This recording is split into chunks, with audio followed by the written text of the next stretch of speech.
Bruce Lee walks onto a Navy base carrying nothing but a canvas bag when a Vietnam veteran SEAL looks at him and says, "Martial arts doesn't work in real combat." What happens in the next 5 seconds doesn't just shut him up. It changes how the United States military thinks about close quarters, fighting forever. San Diego, California, October 1970. Wednesday morning. Naval base. San Diego, the largest naval base in the world. Gray concrete stretching to the water. Ships in the harbor like sleeping animals. Seagulls circling overhead.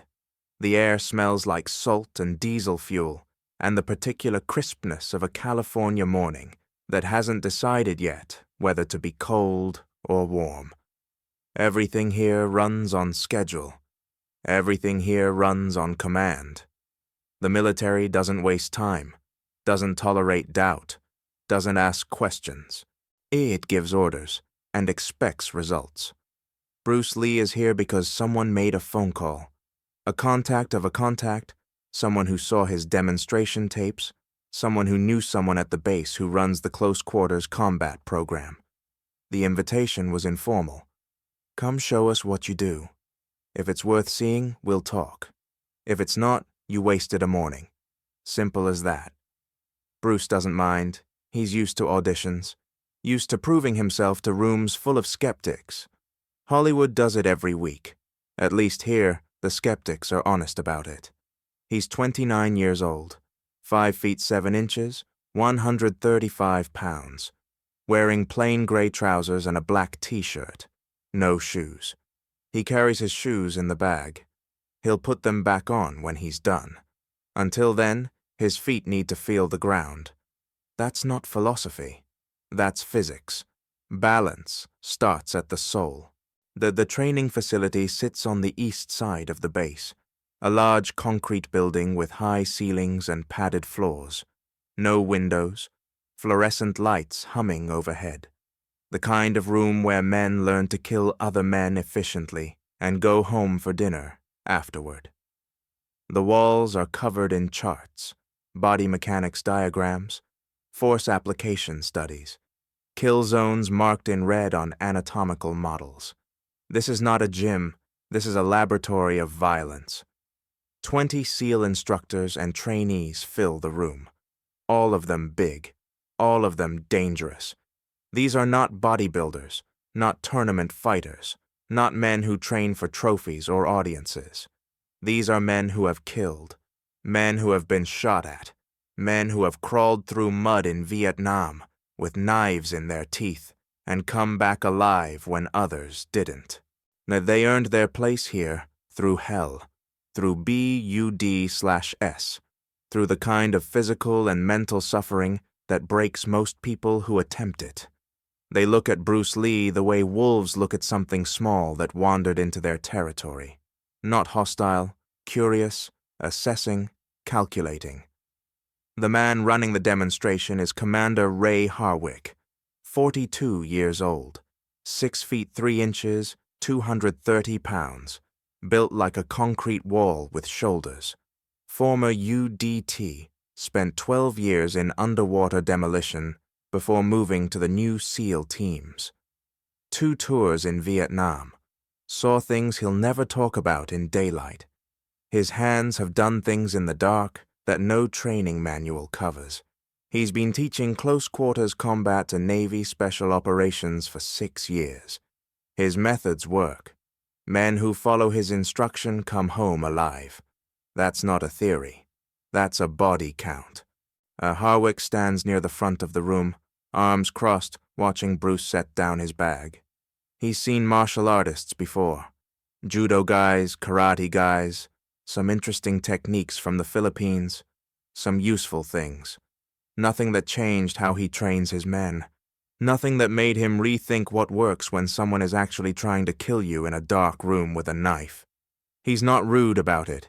He's too professional for that. But his eyes give it away. This is a courtesy, a favor to whoever made the call. 20 minutes, maybe 30. Show us what you do. Thank you for coming. We'll take what's useful and throw away the rest. That's how the military works. ruthlessly practical. Bruce walks to the center of the padded floor, sets down his bag, stands still for a moment, feels the room, feels the 20 men watching him, so feels the weight of their experience, their skepticism, their respect for violence that actually works. He doesn't flinch from it. He's felt heavier.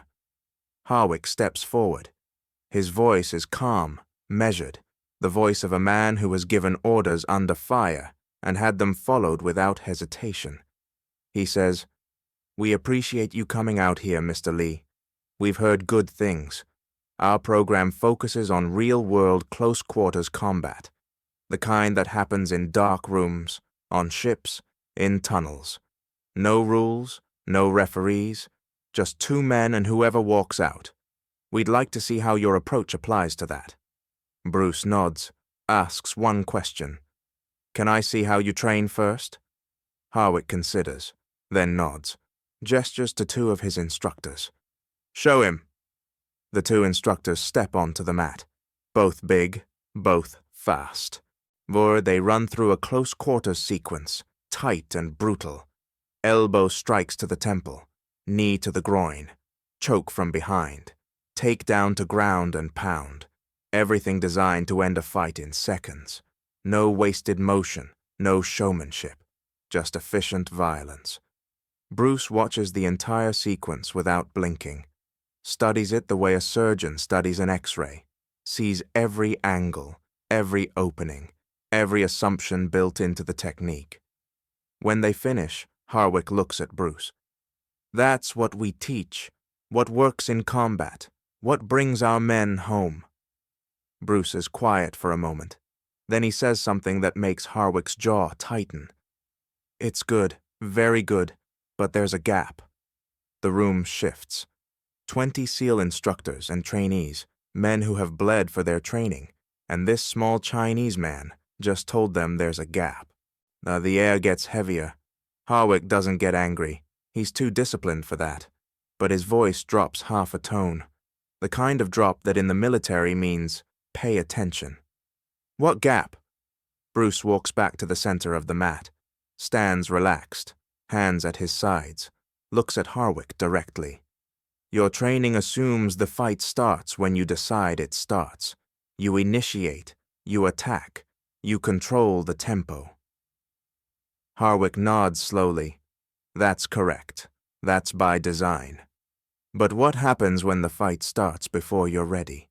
When someone attacks you and your body is not set, not prepared, not in a fighting stance? When you're in the middle of something else entirely, and suddenly someone is trying to kill you?" Silence. The instructors exchange glances. They know what Bruce is talking about. They've seen it. In Vietnam. Then a man walking through a doorway, relaxed, thinking about his next meal, and a blade coming out of nowhere. No warning, no setup, no time to shift into combat mode. Bruce continues, "Your techniques are designed for initiated combat. They work beautifully when you choose to fight. But the most dangerous moment isn't when you choose to fight. It's when the fight chooses you." Harwick uncrosses his arms, crosses them again. He's thinking. The room is dead quiet. No one moves. 20 men trained to operate in absolute silence, and right now that silence isn't discipline. It's attention. "Show me," Harwick says. Bruce looks at him. "I need a volunteer, someone big, someone you trust to be aggressive." Harwick gestures to a man against the wall. Sergeant Danny Kowalski. 6 feet 1 inch, 210 pounds. Compact muscle, not bulk. Fast. And vicious when he needs to be. 3 years as a SEAL, 2 combat deployments. Kowalski pushes off the wall, rolls his shoulders, steps onto the mat. He's not afraid. He's curious, slightly amused. This should be interesting. Bruce turns to Kowalski. "I want you to attack me. Full commitment. Don't hold back. Try to take me down the way you'd take down an enemy in combat." Kowalski grins. Not cocky, just confident. He's done this 1,000 times. Against men his size, men bigger, men who fight for a living. He steps forward, loose, ready, assessing distance and angle the way his training taught him. Bruce stands completely still, not in a fighting stance, not ready, just standing, like he's waiting for someone to hand him a coffee. His weight is even, his hands are down, his shoulders are relaxed. To Kowalski, this looks like a mistake, not an invitation. Kowalski moves. Fast. A committed lunge, closing distance, hands reaching for Bruce's collar, planning to drag him down, control him, end it. The kind of attack that works against people who aren't expecting it. The kind of attack that's ended fights in dark rooms on the other side of the world. Bruce doesn't dodge, doesn't jump back, doesn't block. He moves forward, into the attack, not away from it, into it. One step, maybe 6 inches, enough to collapse the distance Kowalski calculated, enough to make the grab miss by a fraction. Kowalski's hands close on air. His momentum carries him forward. He's overextended, off balance for exactly 1 second. 1 second is all Bruce needs. Bruce's hand moves. Open palm. Strikes Kowalski's solar plexus. Not hard, not full force. Controlled. Precise. The kind of strike that doesn't need power because it hits exactly where power doesn't matter. A nerve cluster. A switch. A biological off button that no amount of conditioning can override. Kowalski's breath exits his body. All of it. At once. His eyes go wide. His hands drop from Bruce's collar, go to his stomach. His knees buckle. He doesn't fall. He stumbles back 2 steps, bends forward, gasps. Can't get air. His diaphragm is locked. His body is fighting itself. Panic starts creeping in at the edges, the animal panic of not being able to breathe. But he's a SEAL, trained to control fear, so he fights it, stands there gasping, face going red, trying to pull air into lungs that won't open. 5 seconds. That's all it takes. 5 seconds from the moment Kowalski lunged to the moment he's bent double on the mat, unable to breathe. Unable to fight, unable to do anything except exist in the immediate reality of what just happened. The room is completely silent. 20 men who have seen violence, who have inflicted violence, who have survived violence. None of them have seen this. Not like this. Not this clean. Not this fast. Not this precise. Harwick hasn't moved. His arms are uncrossed now, both hands hanging at his sides. His face is neutral, but his eyes are different. Something shifted behind them. Something recalculating. 30 seconds pass. Kowalski's diaphragm resets. Air comes back. He straightens slowly, wipes his mouth with the back of his hand, looks at Bruce. No anger, no embarrassment. He's a professional. He knows what just happened. He knows it was real. He knows it worked. "What the hell was that?" Kowalski says. His voice is rough. Not still catching breath. Bruce looks at him, patient, not gloating, not smiling, just present. That was what happens when the fight chooses you. Your attack was good, fast, committed. In most situations it would work, but you assumed I would react the way your training says people react. You assumed I would try to stop you, block you, move away. I didn't. I moved toward you. Your body wasn't ready for that. Your technique assumed a response that didn't come. Harwick steps forward. His voice is quiet now. The voice of a man thinking out loud. You didn't block, didn't counter. You moved into his attack. Yes. Why? Because blocking gives you 1 second to react. Moving into the attack gives you the initiative. You become the aggressor, while the other person is still completing their attack. They can't adjust. They're committed. Their weight is already moving in one direction. You exploit that direction instead of fighting it. Harwick looks at Kowalski. Kowalski nods. Slowly. He felt it. Felt exactly what Bruce described. The moment he lunged, he was committed, and in that commitment, he was vulnerable. Not because he was weak or slow or undertrained, because he was human. Because human bodies can only move in one direction at a time. "How much force did you use?" Harwick asks. "Very little." "You could have hit harder?" "Much harder. But you didn't need to." "No, the target doesn't require force. It requires accuracy. A surgeon doesn't use a sledgehammer. He uses a scalpel. Same principle." Harwick's jaw works. He's processing. 20 years of combat experience, 6 years of teaching men to kill efficiently. And this man just showed him something his entire curriculum didn't include. Not a new technique, a new way of thinking about when combat begins. "Show me again," Harwick says. "Different attacker, different approach." Bruce nods. Another SEAL volunteers. Bigger this time. 6 feet 2 inches, maybe 220. Harwick briefs him. "Attack however you want. Full speed. Don't hold back." The SEAL nods, steps forward, studies Bruce for a moment, then attacks. A different approach this time. A low tackle, legs driving, trying to take Bruce off his feet entirely. Bruce moves again. Not back, not sideways. Down. His center of gravity drops, flows under the tackle like water under a bridge. The SEAL's arms close around empty air. His momentum carries him forward. Bruce's hand finds the man's neck from behind. 2 fingers. Specific pressure points. Now the SEAL's legs go loose instantly. Not unconscious, just disconnected. Like someone pulled the plug from a machine.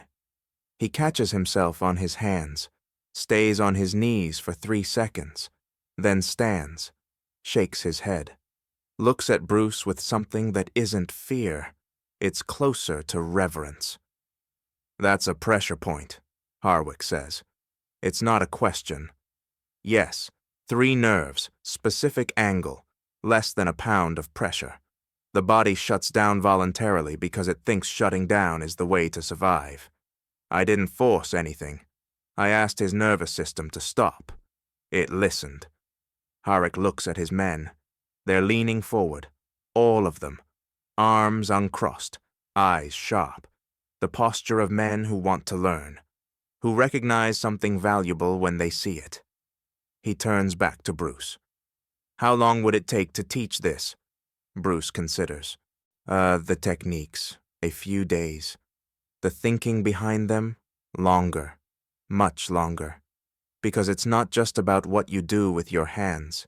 It's about how you see the fight before it starts. How you read what's coming. How you respond to chaos instead of trying to control it.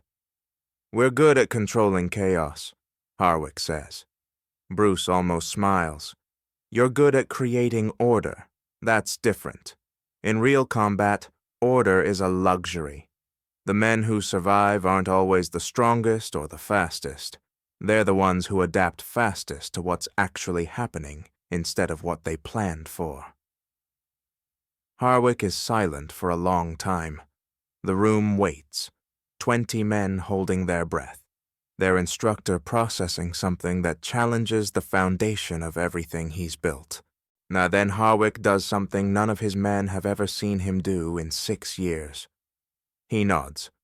Not a military nod, not the sharp acknowledgement of command. A slow nod. The nod of a man who just learned something and knows it. "When can you come back?" Bruce looks at him. "I'm here now. We have the morning." They train for 4 hours. Bruce doesn't teach techniques at first. He teaches Bruce does what he did with Mike the bodybuilder, what he did with everyone who ever needed to unlearn before they could learn. He starts with the concept, the idea that combat is not a sequence of moves. It's a conversation, and the man who listens better than the other man wins. He shows them how their bodies telegraph intention before their hands move, how the shoulders shift before the punch, how the hips rotate before the kick, how a trained eye can see the decision before it becomes action, and if you can see the decision, You don't need to be faster than the action. You just need to be faster than the intention. The SEALs drill it, pair up, attack each other at half speed, then full speed. Feel what Bruce is describing. Feel the gap between deciding to move and actually moving. Feel how that gap, that fraction of a second, is the space where everything changes. Kowalski pulls Bruce aside during a water break. "I've been fighting for 10 years, he says. Trained under the best instructors in the Navy, but nobody ever taught me to feel the fight before it starts. That's what you did. You didn't show us a technique.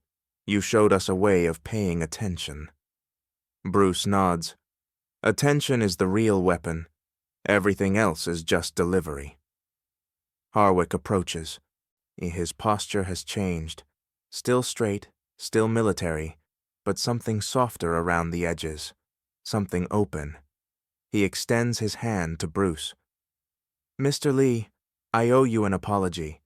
When you walked in here this morning, I thought this was a courtesy, something we'd sit through politely and forget about by lunch." Bruce takes his hand, shakes it firmly. "I was wrong. What you showed us today isn't martial arts. It's not kung fu. It's not any style or system. It's something bigger. It's how to stay alive when everything goes wrong. That's what we do here. That's what we train for, and you just showed us we've been missing something fundamental." Bruce says nothing, just holds the handshake for a moment longer than necessary, the way you hold a handshake when words aren't enough. Over the next 2 months, Bruce returns to the base 3 times, and each time he brings something different. First the principles, then the applications, then the edge cases, the chaos scenarios, the moments when everything falls apart, and the only thing that saves you is instinct built from understanding.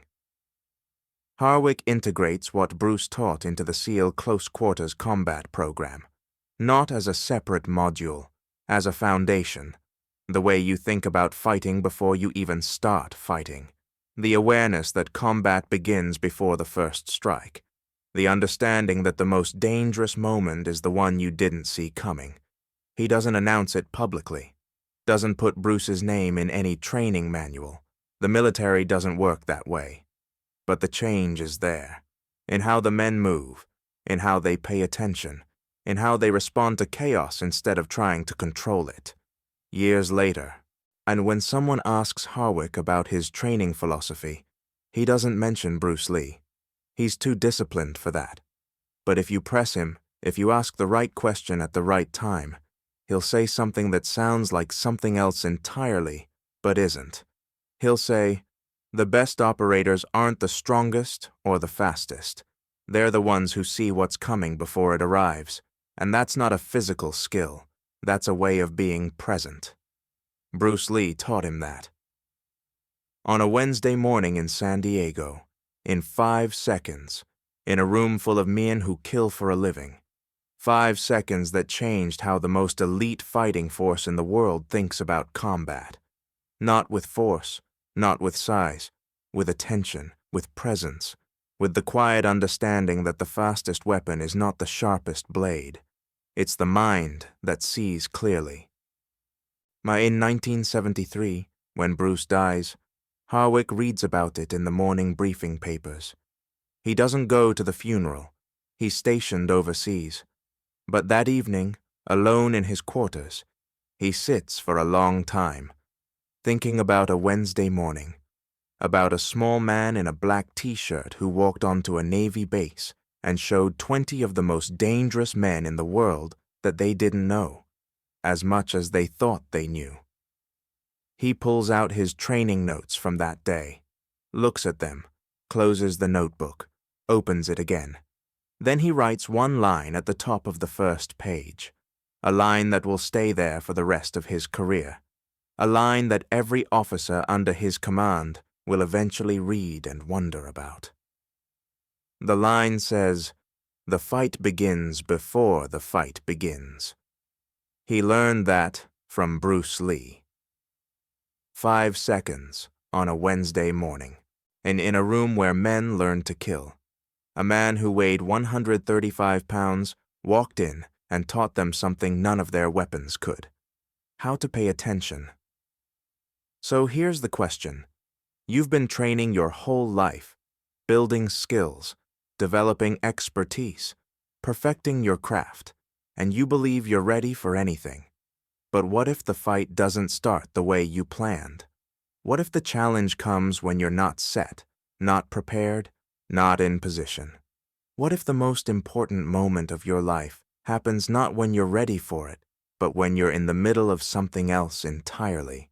Because that's where Bruce Lee lived, in the space between what you planned for and what actually happens. And in that space, 5 seconds is all it takes to change everything. Who are you when the fight chooses you? If this story made you think differently about how you prepare for what's coming, hit that like button, subscribe for more stories about the moments that change everything, and drop in the comments. What's the moment in your life when everything started before you were ready for it?